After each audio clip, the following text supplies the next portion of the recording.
Hello, welcome. This is Understanding Existentialism, and my name is Mark Thorsby. In this video, we're going to be talking a little bit, unfortunately, just a little bit, about Simone de Beauvoir's really essential and important text, The Second Sex. And we're going to see that Simone de Beauvoir was an important existentialist philosopher who wrote on existentialist ethics, but importantly, she also wrote on women's liberation. And we're going to be looking at some of the things she has to say regarding the situation of women both in her day and I would say in our day, and how it relates importantly or to existentialism, or maybe I should say how an existentialist understands that situation. So let's jump into it. Let me start off with just a couple brief remarks about her biography. She lived from 1908 to 1986. Some of the three key works of hers, if you're interested, is going to be The Ethics of Ambiguity. You'll recall from our previous series that Jean-Paul Sartre, at the end of Being and Nothingness, predicted that the next book would be on ethics. He never wrote that, but Simone de Beauvoir did in 1947. And 2 years later, in 1949, the text we're going to be discussing today, The Second Sex, was published. And then much later in 1970, she also wrote The Coming of Age, and as well as many other texts. And she's a very important and prominent existentialist philosopher from the 20th century. She was born in Paris in 1908, originally raised as Catholic, but eventually became a resolute atheist. She also studied at the Sorbonne, which was a difficult feat in her at her time as a woman. In 1928, she began studying there. Her thesis in 1929 was on the philosopher Leibniz. Interestingly enough, she was the youngest person, at least in that up to that point, to have passed the philosophy aggregation, which is a test that was used to determine whether or not you could teach philosophy at the Sorbonne and elsewhere. She's very famous for being having a love affair with Sartre and a lifelong friendship and love affair with Sartre, Jean-Paul Sartre. And they were something of the original power couple in existentialism, if you will. But her work stands on its own. She worked closely with both Sartre, of course, I already mentioned that, but also Merleau-Ponty. She helped organize a French resistance group in 1941 against the Nazis. She also helped form, along with Sartre and Merleau-Ponty, a journal called Modern Times. At least that's the English title. And she also helped them establish a political party in 1948. So she's extremely political, as each of these thinkers were. She actually spent a good amount of time with Sartre in Russia in 1955.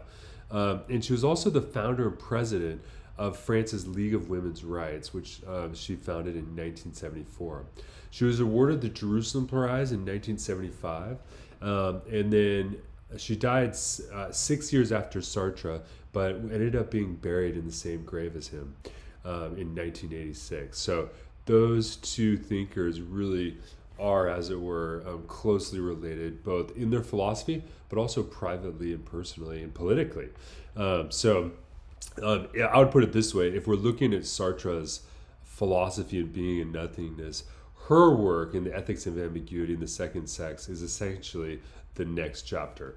From what we're looking at this series, we're kind of stepping backwards, but because we're going to also be linking this with a later video on Judith Butler and the question of gender. So we're trying to raise and think about some of the issues that are more prominent for people today. So let's jump into it. So, and by the way, I should mention, I'm just using excerpts again. I've been using the same book I've been using throughout, which is The Northern Anthology of Western Philosophy After Kant, the Interpretive Tradition. And so I'm just following along with the excerpts they've given. We're not looking at the entire book, unfortunately. Most of the remarks today will be focused on the introduction. And in fact, that's where we're going to start, as the introduction. And then we'll get into a little bit of chapter 3. So volume 1, the first section here, is called Facts and Myths. And this is the introduction. And in fact, The Second Sex opens up with these words.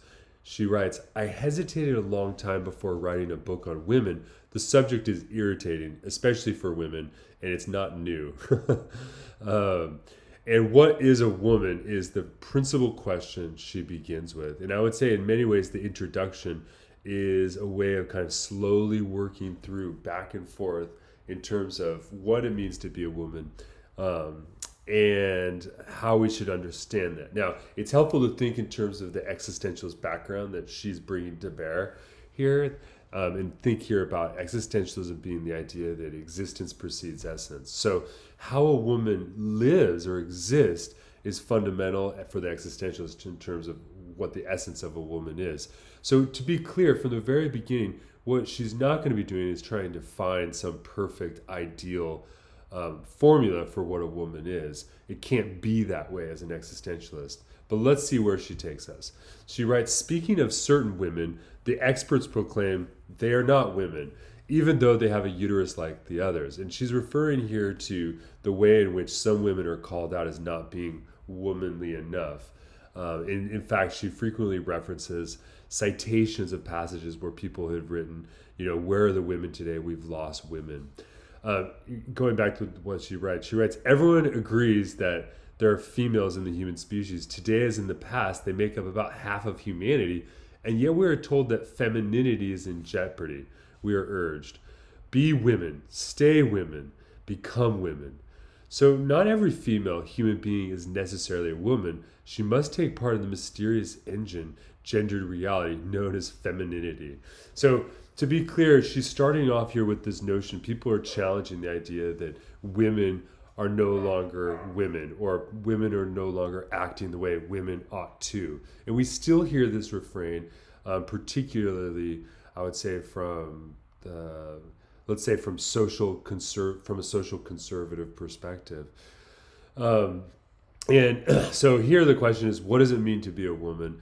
And it's an important question, particularly for women, but I would say for all of us as well.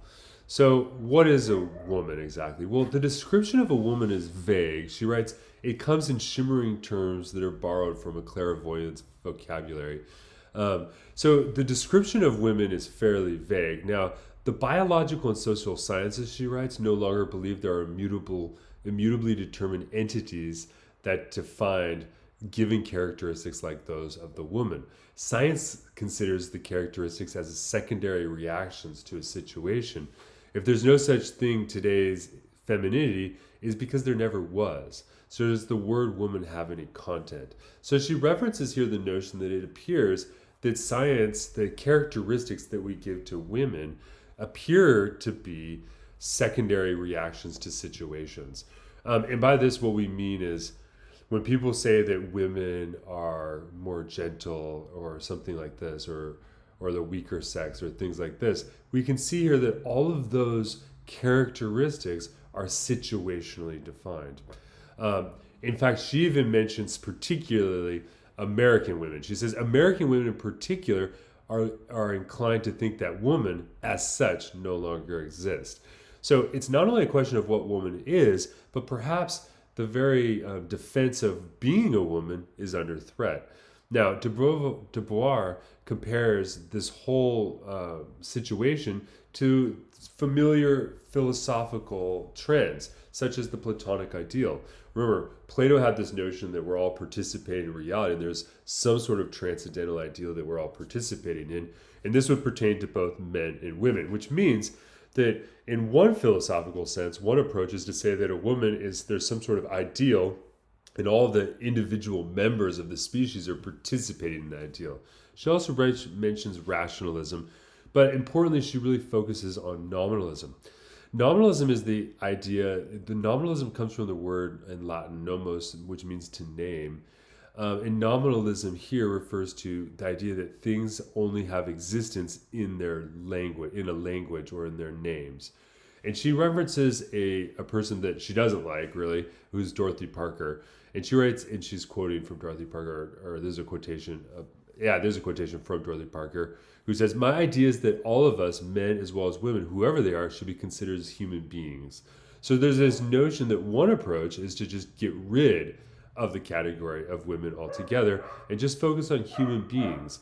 And this would be a view of nominalism, where the idea of what it means to be a woman is purely a name. And I don't think that's where de Beauvoir is going, though, right? She writes, "But clearly no woman can claim without bad faith to be situated beyond her sex." So right from the beginning, she's using this concept we've seen before that came, or at least is first articulated by Jean-Paul Sartre. That's this notion of bad faith. And so to be in good faith is to recognize that that we are in fact sexed, We do have a sex. That is our situation. And as a consequence, we can't just ignore it and say it just means nothing. It's just a word. This is getting into some issues that today, and we'll talk about this in our next video, but today, many people are talking about the idea that gender is purely a social construct. Here, I think that Simone de Beauvoir is not taking that view.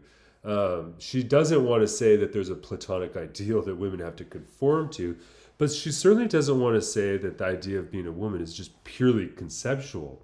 To be in good faith is to recognize that there is a situation of sex. And for women in particular, this is a situation that they have to deal with. And I say women in particular because Simone de Beauvoir is going to particularly emphasize that in throughout these passages. She writes that women in her day, or we'll say today, are haunted by femininity. Now, she says women are denying their femininity. Why? She writes, I also remember a young Trotskyite standing on a platform during the stormy meeting, about to come to blows in spite of her obvious virginity. She was denying her feminine frailty, but it was for the love of a militant man she wanted to be equal with. The defiant position that American women occupy proves they're haunted by the feeling of their own femininity. So she tries to give this example of this woman who's denying her feminine frailty and her femininity, but she's doing it in order to be equal with a militant man, right? And so you can see here there's a way in which there's the feminine is both resisted yet always remains present. So women are haunted by femininity in this modern situation, right? And one of the things she's going to argue for is that it's not really sufficient for women to argue for women, but on the basis of masculinity or some sort of neutrality. She's going to defend the idea that women are feminine. Now, and what that means, though, of course, depends, I think. She writes, if the feminine function is not enough to define women, and if we also reject the explanation of the eternal feminine, but if we accept even temporarily that there are women on the earth, then we have to ask, what is a woman?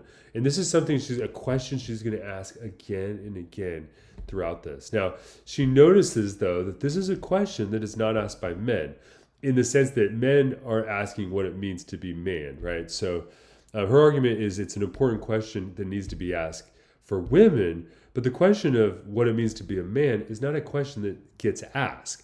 Why? That looks asymmetrical. Why? She writes, it would never occur to a man to write a book on the singular situation of males in humanity. A man never begins by positing himself as an individual of a certain sex. That he is a man is obvious, right? So men and women are not in a symmetrical situation, at least not socially, and nor historically.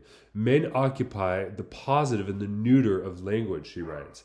In other words, she's going to say that let's call it the connotation of masculinity, or the connotation of being a man, is understood as being either positive or neutral, right? Whereas by contrast, quote, woman is the negative. To such a point that any determination is imputed to her as a limitation without reciprocity. So she recognizes here that in our language, there is, as it were, a differential understanding in terms of the connotations of the very language we use. The ideal human type, for instance, is usually conceived as being masculine. The body of a woman, however, is treated as a particular condition that she writes locks her in her subjectivity. So being a woman is being a human with some sort of limitation or condition. You can see here why she's irritated, which is something she says a couple times throughout this introduction. So the negative conception of woman, and I'm going to use that term because that's the phrase she uses, the negative conception of woman also has its roots, or we can see its roots, in philosophy and religion. For instance, the female is female by virtue of a certain lack of qualities. That's a quotation from Aristotle. Aristotle also says we should regard women's nature is suffering from a natural defectiveness. Again, there's this negative conception. St. Thomas Aquinas argues that a woman is incomplete, right? And here, for instance, you can see these are all negative connotations.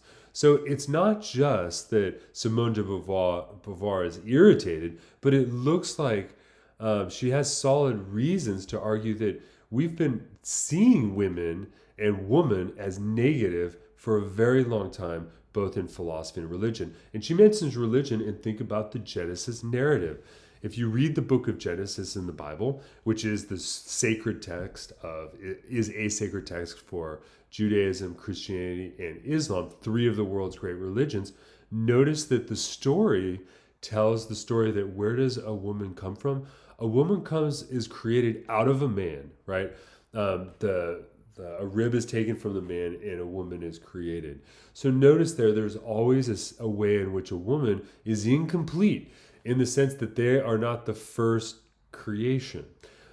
So you can see here there is a negative conception, and we can see this negative conception in both philosophical and religious text. So now she mentions this French novelist. Let me read this quote. She says, this is a quote from the French novelist: "A man's body has a meaning by itself, disregarding the body of the woman, whereas the woman's body seems to void a meaning without reference to the male. Man thinks himself with a woman. Woman does not think herself without man." And that quote got a little fumble, it looks like, when I typed it up. But here's the idea. Is she's saying that when a man thinks about himself, he doesn't think of a woman. But a woman can't think of herself without thinking of man. Even just look at the very terms. You have man and you have woe man, right?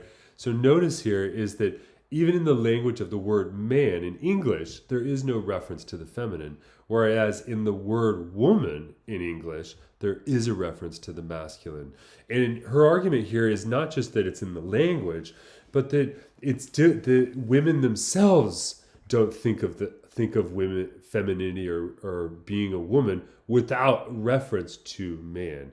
So this means that woman is therefore classed as the sex, right? She writes, "She is determined and differentiated in relation to man, while he is not in relation to her. She is the inessential in front of the essential. He is the subject. He is the absolute. She is the other." So what is de Beauvoir saying? She's saying that for a woman is always recognized as other. So she occupies this category of otherness. And we've talked about otherness in previous videos, but here otherness needs to be understood in terms of, well, let's say in terms of there being a category of consciousness, the same and the other, right? And this is she's not referencing Levinas here, I don't think, but Levinas is also using the same category. So that means that when we're talking about what it means to be a woman, we have to recognize that baked into the equation, at least from the outset, if we're describing our culture, it looks like that woman is always understood in a non-reciprocal relationship towards men, in which she is the other. So there's a relationship of alterity going on here. She writes, right, and of course, clearly the category of other is in many different cultures and is worldwide, and we can see this alterity throughout. She writes, "No group ever defines itself as one without immediately setting the other opposite itself." So there is a way in which the conception of alterity between the same and the other is natural, because as soon as there's a group identity is understood in context or in juxtaposition to that which is not the other. She quotes Levi Strauss here, quote, "The passage from the state of nature to the state of culture is defined by man's ability to think biological relations as systems of opposition, duality, alteration, opposition, and symmetry, whether occurring a defined or less clear form, or not so much phenomena to explain as fundamental and immediate givens of social reality." So one of the things she mentions, though, is that this category of otherness that woman seems to occupy can't be understood just by using Heidegger's conception of Mitsein, being with the world, right? Where he has this notion of care, and you're with the world. It's very sort of positive, actually, right? But she says, no, Heidegger is not the right model for thinking about this problem. Instead, it's Hegel, where Hegel always has a conception of hostility baked into the equation between the same and the other. So she's going to, in a certain way, rely upon or lean more into Hegel's opposition. And we'll talk a little bit about this in a minute, but you can think here about Hegel's conception of the master-slave dialectic. Now she writes, but the other consciousness has an opposing reciprocal claim. Traveling, a local shock to realize that neighboring counties, locals view him as a foreigner. Between villages, clans, nations, and classes, there are wars, potlatches, agreements, treatises, and struggles to remove the absolute meaning from the idea of the other and bring out its relativity. Whether one likes it or not, individuals and groups have no choice but to recognize the reciprocity of their relationship. So what is she talking about there? She's talking about that even when you travel and you recognize that there's an other, right? Or that people are seeing you as an other, they see you as a foreigner, right? Do you recognize that there is a reciprocal relation and that it's relative to your position, your perspective, as it were? But this isn't the case with women, she argues. When it comes to the case of woman, there is otherness without reciprocity. So why has the reciprocity of the woman as other remained unvoiced? Why is only one term of the relationship between man and woman posited as essential, right? It looks like masculinity is considered essential, but femininity is inessential, right? So why don't we recognize this reciprocity in this relationship of perspective? It looks like even women, and this is a big complaint of hers, take on this very notion of otherness within their own conception of themselves. Now, de Beauvoir will distinguish this lack of reciprocity from other struggles against oppression. She particularly mentions her words, American blacks and Jews, but she's really just talking about when we take a look at America, for instance, we see the struggle of African Americans, which has a very long and troubled history, right? And she says, of course, there's a struggle of oppression there. We can go back, we can also look at, for instance, the anti-Semitism and the way that Jews are treated as other. And these are all forms of otherness, right? But she says in those cases, for the oppressed, there was at least a before. They share a past, a tradition of some sort, sometimes a religion or a culture. So part of what's different here, she says, is that there is no before in the case of women. Women have always been, as it were, oppressed in this sense. So it's not as if there was some time in the past where this wasn't the case, though you could imagine such a thing. And the question is why? And so she wants to argue that there's something particularly unique, I think, about the oppression that women have. And it starts off with the recognition that you have otherness without reciprocity. So woman discovers herself as the inessential and never turns into the essential, and it's because she does not bring about this transformation herself. So de Beauvoir will actually reference in some ways, think here about Sartre's notion of responsibility, infinite responsibility, and she wants to place the blame partially with women. Women need to bring about this transformation. So it's a crisis of existential authenticity. Women, except in a certain abstract gathering, such as conferences, don't use the term we. Men say women. And women adopt this word to refer to themselves, but they do not posit themselves authentically as subjects. So as we're talking about existentialism and we're talking about the case of women, then we have to put at the very forefront the question of authenticity. And to be clear here, what we're not doing is placing blame. There is oppression against women, and we shouldn't blame women for that. But we can say that there is also an existential crisis for women as well, in which, from de Beauvoir's perspective, women need to authentically posit themselves as subjects. And they are the ones who can bring about this transformation of not just being inessential, but being essential, as it were. Now, the tie that binds her, she writes, the tie that binds her to our oppressors is unlike any other. The division of the sexes is a biological given, not a moment in human history. Their opposition took place with an original midsign, an original being in the world, and she has not broken it. The couple is a fundamental unit with two halves riveted to each other. Cleavage of society by sex is not possible. This is the fundamental characteristic of women. She is the other at the heart of the whole, whose two components are necessary to each other. Now, there's something really important I put in red here. Number one, the tie that binds a woman to her oppressors, the relationship without reciprocity here, doesn't begin as a moment in history. It is actually, as it were, baked into the original condition of the social itself, right? She says, for instance, the couple's this fundamental unit, but a couple, and she's thinking a couple here between a man and a woman, which is essential for the reproduction of society, right? Having couples since it is essential to every society, you can't create a division of society based upon it, because the cleavage of society by sex is impossible, because to do so would be to irrevocably alter the possibility of even having society. So this is why it's a fundamental characteristic.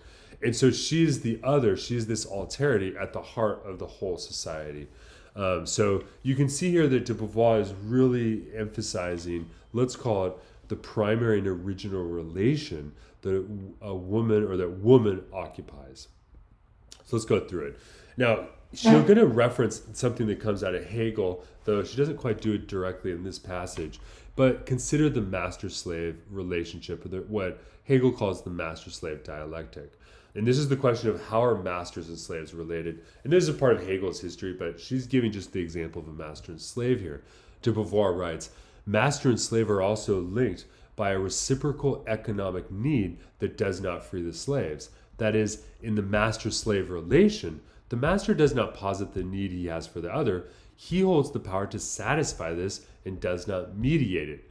The slave, on the other hand, out of dependence, hope, or fear, internalizes his need for the master, however equally compelling the need may be for both. It always plays in favor of the oppressor over the oppressed. And she says this explains the slow working pace of working class liberation. So we can use the master-slave relationship here and recognize that masters don't have to take on the consciousness of the slave, and that the slave necessarily takes on the consciousness of the master, and then the situation is always in favor of the master. And you can see how there is maybe a working forward here in terms of this. But let's compare woman in particular. Notice that a woman may not be a slave, she says, not in a literal sense, but is rather something of a vassal. The world is not divided up equally between men and women, or divided up equally for men and women, right? Women in many places have different legal statuses, and a woman's rights are typically recognized abstractly but not concretely. For instance, most people will say, yes, women deserve the right to equal pay, and yet that is not necessarily made concrete in the world. Now, men and women therefore seem to be like two different castes, occupying two different normative levels of the society. She writes, at the moment that women are beginning to share in the making of the world, this world still belongs to men. Men have no doubt about this, and women barely doubt it.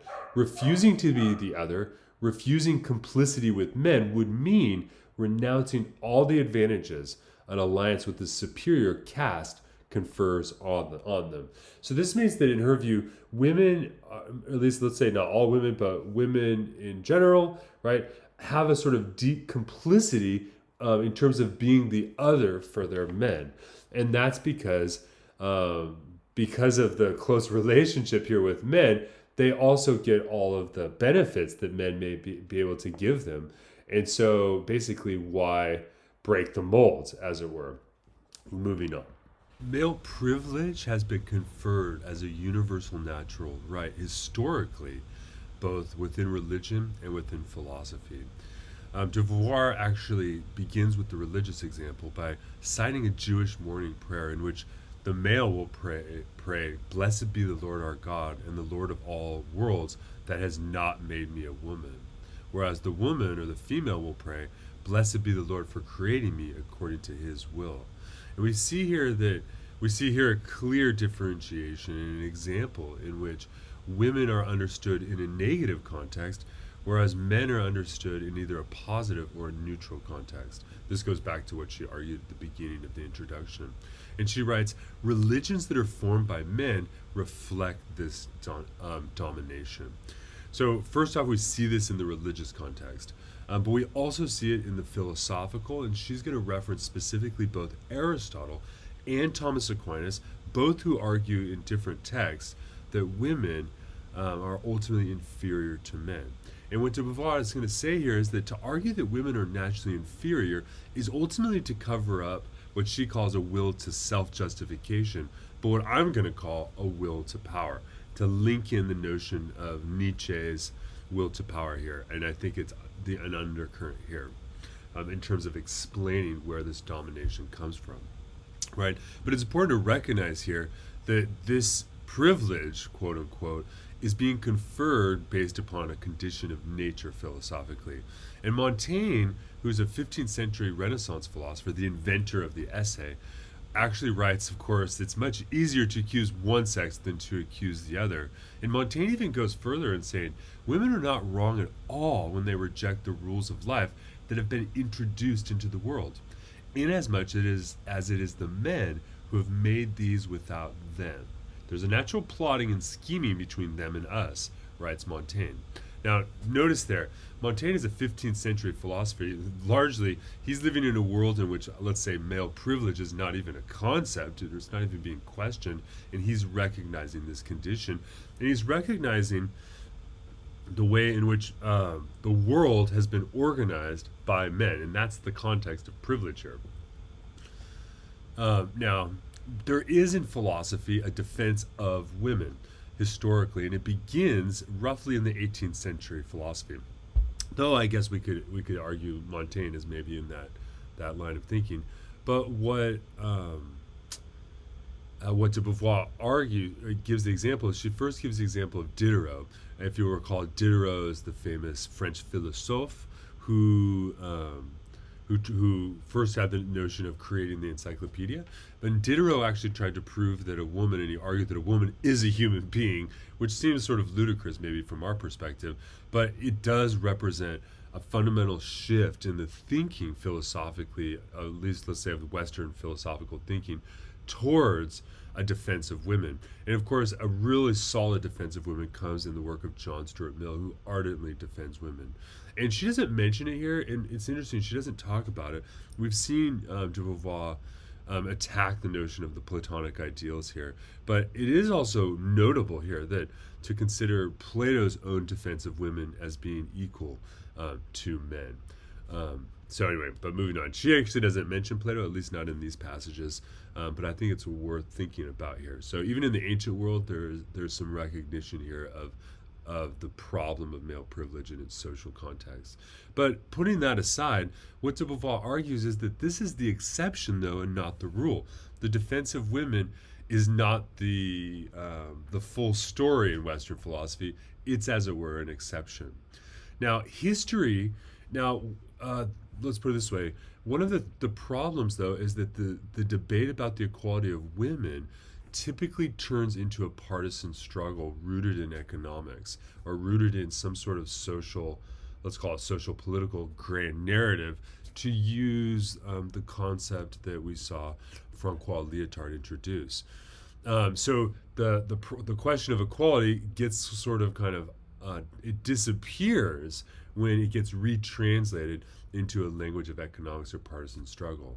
Now, one of the things that's worth recognizing here that de Beauvoir is going to emphasize is an insight that's actually very similar to something that Rousseau argues, but it's the notion that the experience that people are having that women are inferior, let's say the experience of men and the experience of some women that women are inferior, is the result of the effects of this male privilege and domination. It's not the cause of it, right? She quotes George Bernard Shaw here, right, who writes, quote, "The white American relegates the black to the rank of the shoeshine boy, and then concludes that blacks are only good for shining shoes. The same vicious circle can be found in all analogous circumstances. When an individual or a group of individuals is kept in a situation of inferiority, the fact is that he or they are inferior. but the scope of the verb to be must be understood. And I put it in blue here because it's an existential concept here. Bad faith means giving it a substantial value, when in fact it has the sense of the Hegelian dynamic. To be is to have become, to have been made as one manifests oneself. Yes, women in general are today inferior to men. That is, their situation provides them with fewer possibilities. The question is whether this state of affairs must be perpetuated. So there's a lot that she's mentioning here, and let's see if we can break it down. First and foremost, the form of bad faith that's being used here to justify or to maintain the idea that women are inferior is a form of bad faith. What does that mean? It means that women are given, the notion is women are treated as a substance that has a value, i.e. an inferior value. But what we have to recognize, though, is that what we're talking about is a dynamic thing that's taking place over time. To be is to have become, to have been made as one manifests oneself, right? So over time, we are in a process of becoming and manifesting ourselves. Yet the problem is that because women are given less possibilities, they appear inferior, and that justifies treating women as substantially less valuable, instead of recognizing this is a consequence of the dynamic of privilege itself. So and obviously the question here is that this should not be perpetuated.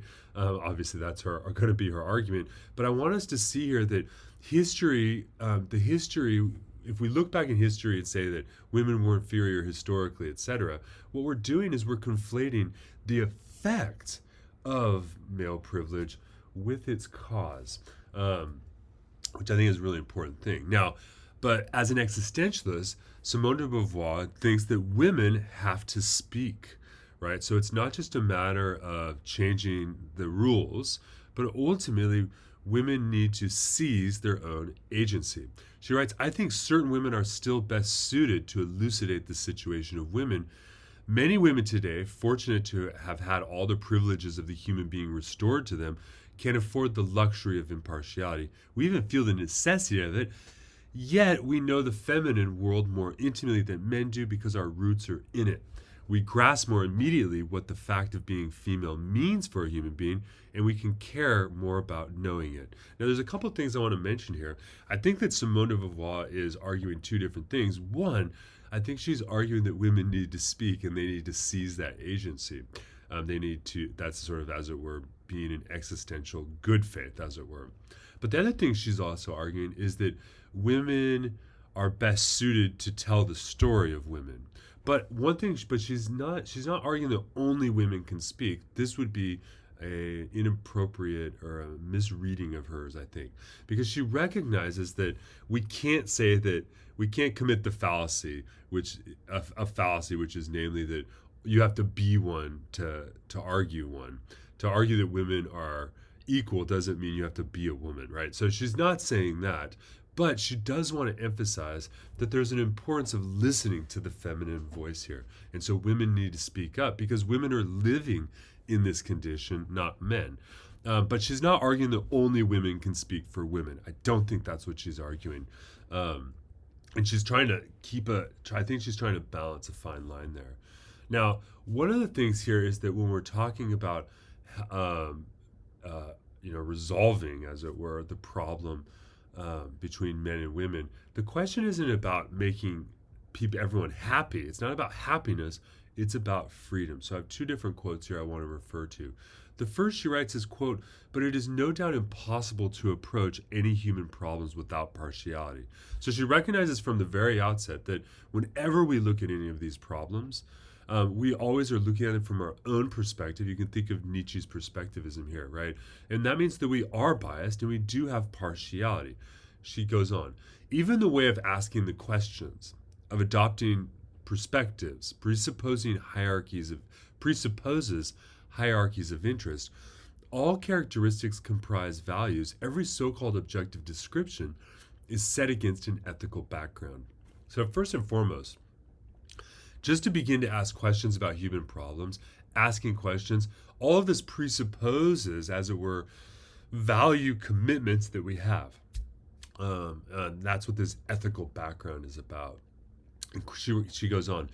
Instead of trying to conceal these principles that are more or less explicitly implied, we're better off stating them from the start. Then it would not be necessary to specify on each page the meaning that's given to words like superior, inferior, better, worse, progress, regression, and so on. And further, she writes, but neither do we confuse the idea of private interest with happiness. We cannot really know what the word happiness means, and still less what authentic value it covers. There's no way to measure the happiness of others, and it's always easy to call a situation that one would like to impose on others happy. In particular, we declare happy those content to stagnation under the pretext that happiness is immobility. This is a notion, then, we will not refer to. The perspective we have adopted is one of existentialist morality. Every subject posits itself as a transcendence concretely through projects. It accomplishes its freedom only by perpetually surpassing toward other freedoms. There's no justification for present existence other than its expansion towards an indefinitely open future. So it really is this second passage I want to kind of mention and maybe talk a little bit about. First and foremost, the question isn't about happiness, it's about freedom. So, because some people may argue, for instance, well, what's the problem between the sexes? It looks like most women are happy. For instance, someone might argue that. I don't think that's probably true, but someone might argue that. And she says, well, number one, we don't know what happiness looks like for other people. And the other thing is that it's easy to say that other people are happy when they're actually when they have no mobility, right? You can use that as a pretext. So she doesn't want to think about it. She wants to think of it in terms of freedom. We have to be clear here. We're not just talking about the freedom to do this, that, or the other. We're talking about an existentialist freedom, a freedom to concretely posit yourself as a subject in the world through the projects you have in the world. And this notion of projects is essential because that's the way, or that's the, let's call it the point, the crux in which women have been dominated, right? In the sense that they've been limited in terms of the projects they can pursue and the projects they can be free to put their own existence into. So we have a sort of existentialist conception here that one has to live, that women need the opportunity to effectively exist so that they can articulate and find the meaning of their essence. But that can only happen through the projects that we use in our existence. If there is no ability for women or woman, as she writes it, to do this, then this is the problem, right? The problem is not happiness, it's freedom, rather. Now, in chapter 3, and we're getting close to the end here of what we're going to talk about in terms of de Beauvoir, she does talk about some of the social myths that have been used to solidify oppression. So in this chapter, the question is, okay, so we were just looking at the introduction there, but now the question is, or rather the idea is, there are certain mythologies, certain narratives, certain stories that are used to justify this form of oppression within our society. And one of those is what she calls the static myth, or she calls it a static myth. And first is the myth of the two categories of human beings, right? The very myth that human beings are divided between men and women, and therefore they're different. Now, remember, she's defending the notion of woman, or she wants to articulate that notion. But the myth that there's fundamentally two different categories that are irresolvable, irreducible, right? That ultimately that is a myth, or in her view. It's a mythology that we've taken on, a narrative, a story that we've used to understand things. And she specifically mentions the division of the sexes when we treat it as a sort of Platonic ideal. Now, as a reminder, by Platonic ideal, what does she mean here? In Plato's metaphysics, his view is that all of the things in reality are merely just temporary versions that are temporary beings that are participating in the real ideal of a thing. So his argument, for instance, is that you have lots of coffee cups in the world, but all of them participate in the ideal or the idea of coffee cupness. So there's a pure, perfect essence for things, and then everything else in the world is just participating in it imperfectly. So for instance, in Plato's view, I'm a man, And so that means I'm participating in the ideal form of manness. Now, I'm obviously not perfect, and I'm not the ideal, but you recognize me as a man precisely because you recognize that I have some elements of that ideal.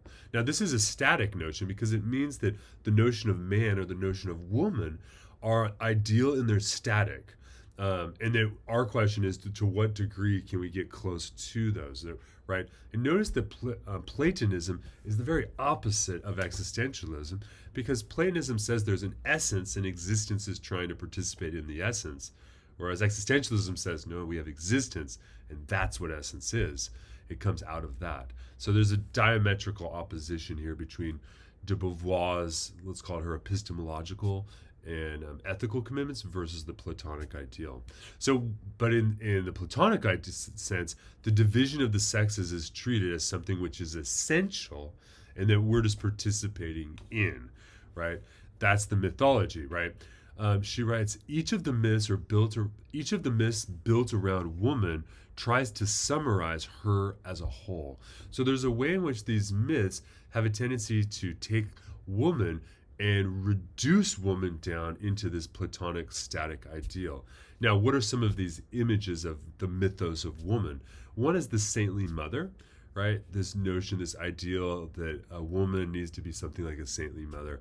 But she writes, quote, the saintly mother has its correlation in the cruel stepmother. The angelic young girl has the perverse virgin. So mother will be said sometimes to equal life and sometimes death, and every virgin is either a pure spirit or flesh possessed by the devil, right? So there's a way in which these images, the let's call it the myth of the saintly mother, also has its correlate of negativity, right? Going forward, the institutional treatment of women is correlated with the myth that's adopted. So this is important because she's mentioning that when we talk about the situation of woman today, woman is not just treated in a sort of conversational sense as inferior, but is treated inferior in an institutional sense, right? And that institutional sense is rooted in the myth that's organizing that institution. So, for instance, let's give an example here, right? We'll use the example of Saudi Arabia, where in Saudi Arabia, clearly women are not given the same equal opportunities. So they're treated institutionally different, right? Courts of law treat women differently there than they treat men. And the same can probably be said here, but this is a more notable example. Women are not allowed to drive, for instance, in Saudi Arabia. Now, why is that the case? And that, I would say, it's because the institution, let's call it the Saudi Arabian government, has its understanding of woman in one that's rooted in the religious, let's call it narratives that are endorsed by that institution, right? Ultimately, so there's a mythology, a story about woman, which is ultimately fueling this institutional prejudice. She writes, thus paternalism that calls for a woman to stay home defines her as sentiment, inferiority, and imminence. So she's also against the paternalism of women, that is treating women as if they are children and need a parent to guide them, right? And this comes out in the institutional treatment of women. Notably. Now, what are some of the other myths? The other myths include, for instance, the myth of the altruistic woman, the woman who always is self-sacrificing. To identify a woman with altruism is to guarantee man absolute rights to her devotion. It's to impose on woman a categorical must be. What is she saying here? Well, if we think of woman as being purely altruistic, that is self-sacrificing, then that, or she argues, helps guarantee the idea that, well, if a woman has to be self-sacrificing, then that means that a man has an absolute right to her self-sacrifice. In other words, when we identify a woman as being purely altruistic, we're effectively condemning her to, to self-sacrifice herself for man or for men or for the opposite sex or whatever, right? It's to impose on women a sort of categorical, you have to be like this. Simone de Beauvoir also talks about the myth of assimilating woman with nature, the way in which, and then this goes back to the philosophical prejudices we looked at earlier, but this is the case where saying that women have a specific natural condition, and that's the reason, for instance, why they have to be treated differently. She writes, few myths have been more advantageous to the ruling master caste than this one. It justifies all its privileges, even authorize taking advantage of them. Men do not have to care about alleviating the suffering and burdens that are physiologically women's lot, since they are, quote, intended by nature. They take this as a pretext to increase the misery of the woman's condition. For example, by denying women the right to sexual pleasure or making her work like a beast of burden, right? And so here, we're not talking too much about it in this spot, and she does talk about this, but thinking about the way in which the description of a woman's body is used to justify oppression against her, right? For instance, people will say things like women are not as strong as men, so therefore they should be treated differently and so forth. This is another example of assimilating woman with nature. And this is a mythology that of course, de Beauvoir argues we need to reject and overcome. Now, where do we go from here? Well, remember, de Beauvoir is an existentialist, which means that woman must make herself, right? Quote, for many women, the roads to transcendence are blocked because they do nothing, because they do not make themselves be anything. They wonder indefinitely what they could have become, which leads them to wonder what they are. It's a useless question. If man fails to find that secret essence, it's simply because it does not exist. Kept at the margins of the world, women cannot be defined objectively through this world, and her mystery conceals nothing but emptiness. So this is a very philosophical claim here, or set of claims. But the first claim here, and this is all one quotation, but I've kind of broken them out separately. The first thing here is she's saying that the roads of transcendence are blocked partially because women themselves don't act. Remember, that means, in other words, she's arguing that women are living in bad faith, or many women are living in bad faith. Remember, Sartre says that we're all living in bad faith, so this isn't a surprise, as it were. But it's the notion that if you do nothing and you just wonder what you could have been, you can see here that it's useless, right? What you have to do is you have to step forward and act, right? Now, by contrast, she says there is no secret essence, ultimately, that needs to be discovered here. And she says if a man can't find it, they just say it doesn't exist, whereas it looks like women don't find it and they're still searching. So there's a way in which I think that Simone de Beauvoir is trying to puncture the potential bad faith that is contributing to the oppression of women, partially in an existential sense here, right? But ultimately, at the end of the day, remember this, for the existential, there is no secret essence that needs to be discovered. Rather, it's made through our doing of things. So in this sense, Simone de Beauvoir is trying to encourage women to step out for themselves and to act. And of course, they did when she wrote this, and they are still today. So it's important to remember this text is written in 1946, I believe, or maybe it was 49, but it's written in the 40s. And so the situation is largely different today, but I think there's a lot of what she's arguing here is still correct. Now, she writes, the myth is one of those false traps of false objectivity into which the spirit of seriousness falls headlong. It is once again a matter of replacing the lived experience in the free judgments of experience it requires by a static idol. The myth of woman substitutes for an authentic relationship with an autonomous existent the immobile contemplation of a mirage. What is she saying here? She's saying that these myths about women being the natural condition of woman, the woman is the saintly mother, so on and so forth, these myths or these images that we have in our society, these static images about what the ideal woman is, she says, these are a mirage. These are not real, right? And what we have to do is we have to move beyond those, right?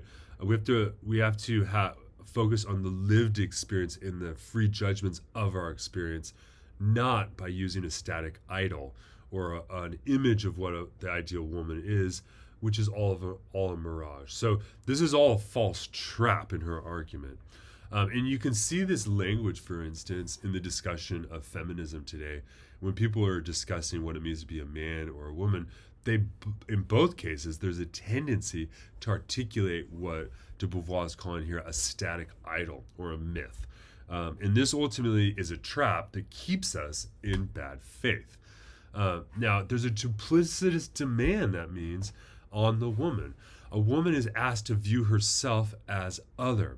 De Beauvoir writes, in the eyes of men and of the legions of women who see through these eyes, it is not enough to have a woman's body or to take on the female function as lover and mother to be a real woman.